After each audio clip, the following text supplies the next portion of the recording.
ஐநார் துணையில அடுத்து நடக்க போகுதுன்னு வாங்க பார்க்கலாம். வானதி நடந்து வந்துகிட்டு இருக்கு. பாண்டி பார்த்துட்டு வேகமா வானதி வானதின்னு கூப்பிடுறாரு. ஆனா வானதி காதுலயே வாங்காம அது பாட்டுக்கு நடந்து போகவும் வேகமா பாண்டி பின்னாடி ஓடுறாரு.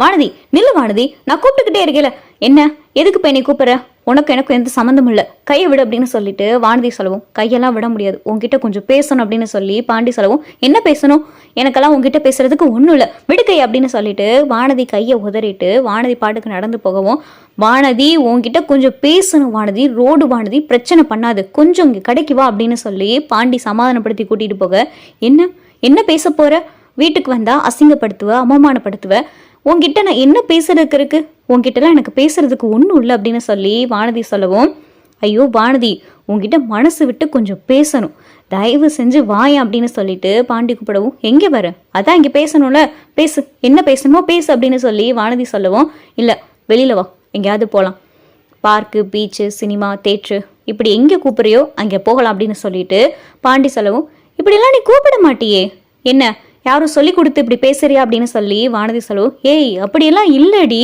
வா வெளியே போயிட்டு வரலாம் அப்படின்னு சொல்லி பாண்டி கூப்பிடவும், எங்கே போகணும், என்ன பேச போற, நீ எதா இருந்தாலும் இங்கேயே பேசு அப்படின்னு சொல்லி பாண்டி சொல்லுவோம், வண்டியில் ஏறு, நம்ம பீச்சுக்கு போயிட்டு எதா இருந்தாலும் பேசலாம், வண்டியில் ஏறு அப்படின்னு சொல்லி பாண்டி பைக்கை ஸ்டார்ட் பண்ணவும், இல்லை என்னால் வர முடியாது அப்படின்னு சொல்லி வானதி சொல்லவோ, அப்போ தான் கடையில் வேலை பார்க்குறாரு, வானதி அதான் பாண்டி என்னை கூப்பிடுதுல போ அப்படின்னு சொல்லவும், சரின்னு சொல்லிட்டு வானதியும் பார்த்தா பைக்கில் ஏறிறாங்க. வானதி அமைதியாகவே வராங்க. என்னடி எப்போ பார்த்தாலும் ஏதாவது பேசிக்கிட்டே வருவ, எதுவுமே பேச மாட்டேங்கிற அப்படின்னு சொல்லி பாண்டி கேட்கவும், அப்பா சாமி உன்கிட்ட எனக்கு பேசுறதுக்கு எதுவும் இல்லைப்பா, நீ பீச்சுக்கு தானே போகணும்னு சொன்ன, பீச்சுக்கு போ அப்படின்னு சொல்லி வானதி சொல்லவும், வானதியும் பாண்டியும் பீச்சுக்கு வந்துடுறாங்க.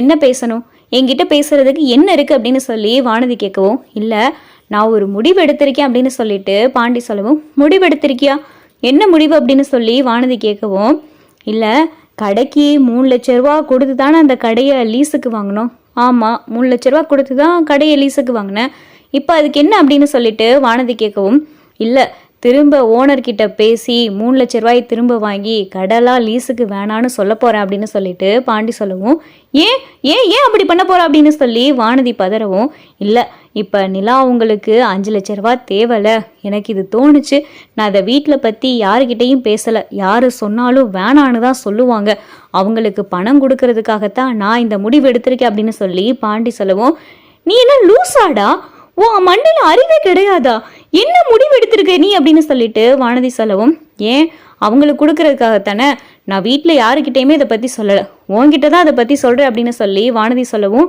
என்கிட்ட நீ எப்படி இதை பற்றி நீ பேசலாம், அவங்களுக்கு பணம் கொடுக்கறதுக்கு உனக்கு என்ன முதல்ல அவசியம் வந்திருக்கு, அவங்க யார் முதல்ல அப்படின்னு சொல்லி வானதி சொல்லவும், பாண்டிக்கு ஒரு பக்கம் கோபம் வருது, அவங்க தானே எனக்கு இந்த கடைக்கெல்லாம் 60,000 ரூபா கொடுத்துருக்காங்க, 60,000 ரூபா எங்கே இருக்குது, 3 லட்ச ரூபா எங்கே இருக்குது, இப்போ தான் வாடகை கடையிலேருந்து லீஸுக்கு வந்து அந்த கடையை 3 லட்ச ரூபா கொடுத்து லீஸுக்கு எடுத்திருக்க, இப்போ போய் திரும்ப கடை உணர்கிட்ட பேசி திரும்ப வாடகைக்கு இருக்க போறேன்னு சொல்கிற, என்ன பேசிக்கிட்டு இருக்க பாண்டி, வாழ்க்கையில் முன்னேறணும் நீ தானே சொன்ன, அவங்க பணம் கொடுத்துருக்காங்க தான் சரிதான், அவங்க இப்போ ஓனர் ஆகலைன்னு யார் அழுதா அப்படின்னு சொல்லி வானதி கேட்கவும், நான் சொல்றதை கேளு வானதி, அவங்களுக்கு 3 லட்ச ரூபா என்னால் முடிஞ்சதை ரெடி பண்ணி கொடுத்தேன்னா அப்புறம் சேராண்ணே சோழன் ஏதாவது ரெடி பண்ணி 2 லட்ச ரூபா ரெடி பண்ணிடுவாங்க, அப்புறம் 5 லட்ச ரூபா அவங்களுக்கு கைக்கு கொடுத்துடலாமேன்னு பார்த்தோம் அப்படின்னு சொல்லிட்டு பாண்டி சொல்லவும், இங்கே பாரு பாண்டி, இந்த முடிவில் எனக்கு கொஞ்சம் கூட உடன்பாடே கிடையாது, நீ மட்டும் அப்படியெல்லாம் செஞ்சேன்னு வையே, உன் முகத்தில் கூட முழிக்கவே மாட்டேன், ஜென்மத்துக்கு மூஞ்சிலேயே முழிச்சிடாத நீ அப்படின்னு சொல்லி வானதி சொல்லவும், இங்கே பாரு வானதி,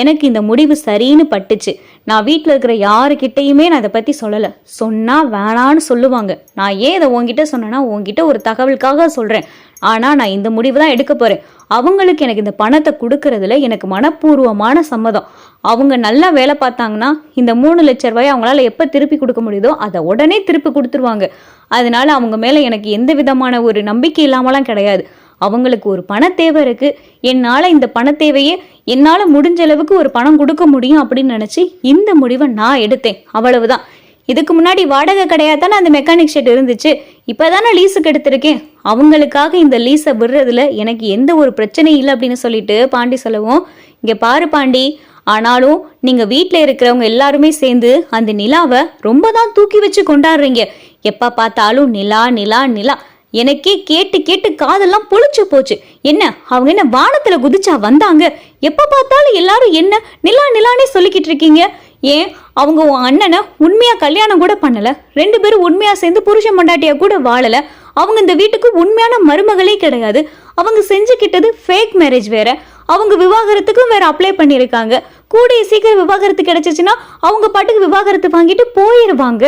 இல்ல எனக்கு புரியவே இல்லை, ஏன் இப்படி எல்லாரும் அவங்கள தலை மேல தூக்கி வச்சு கொண்டாடிக்கிட்டு இருக்கீங்க அப்படின்னு சொல்லிட்டு வானதி கேட்கவும், வானதி உனக்கு புரியாது, நாங்கள் முன்னாடி எப்படி இருந்தோம், நாங்கள் இப்போ எப்படி இருக்கோன்னு எங்களுக்கு மட்டும்தான் தெரியும். இது எல்லாமே அவங்க இந்த வீட்டுக்கு வந்ததுக்கு அப்புறமா தான் நடந்துச்சு. அதனால அவங்கள நாங்கள் தலை மேல தூக்கி வச்சு கொண்டாடத்தான் செய்வோம்.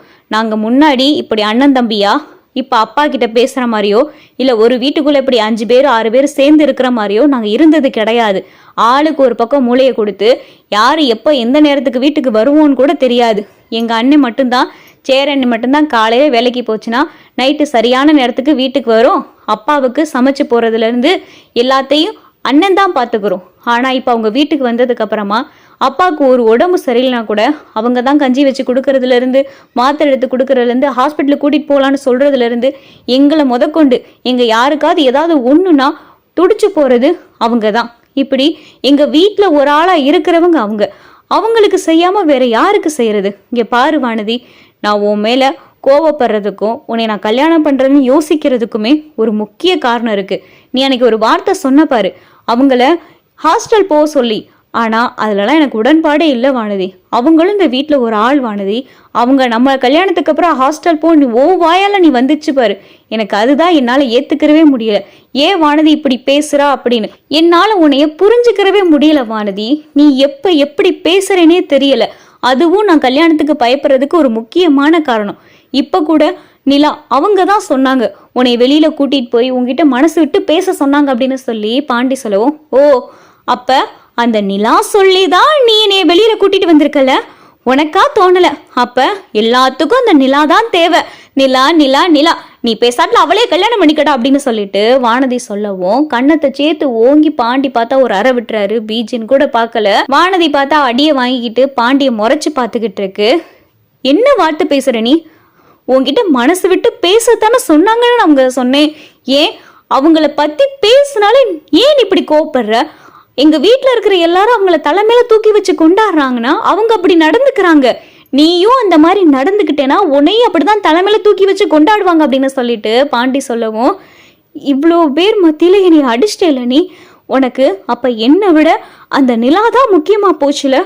வேண்டாம் பாண்டி, உன் கூட இனிமேல் என்னால் எதையும் பொறுத்துக்கிட்டு என் மனசில் இருக்கிறத வெளிப்படையாக பேசினா கூட அது தப்பாக தான் போய் முடியுது. இனிமேல் உனக்கும் எனக்கும் எந்த ஒட்டும் இல்லை, உறவு இல்லை அப்படின்னு சொல்லி வானதி சொல்லவும், ஏய் வானதி கோபத்தில் அடிச்சிட்டேன் அப்படின்னு சொல்லிட்டு பாண்டி சொல்லவும், போதும் பாண்டி, நீ என்னை புரிஞ்சுக்கிற போகிறதும் இல்லை, உன்னை என்னால் புரிஞ்சுக்கிறவும் முடியாது. திடீர்னு நல்லா பேசுவ, திடீர்னு கோவப்படுவ, இந்தா இப்போ கை நீட்டி இத்தனை பேர் மத்தியில் அடிக்கவும் ஆரம்பிச்சிட்ட. போதும் பாண்டி, நமக்குள்ள எல்லாம் இதோட முடிஞ்சு அப்படின்னு சொல்லிட்டு வானதி கோவப்பட்டுக்கிட்டு பார்த்தா அது பாட்டுக்கு கிளம்பிடுது.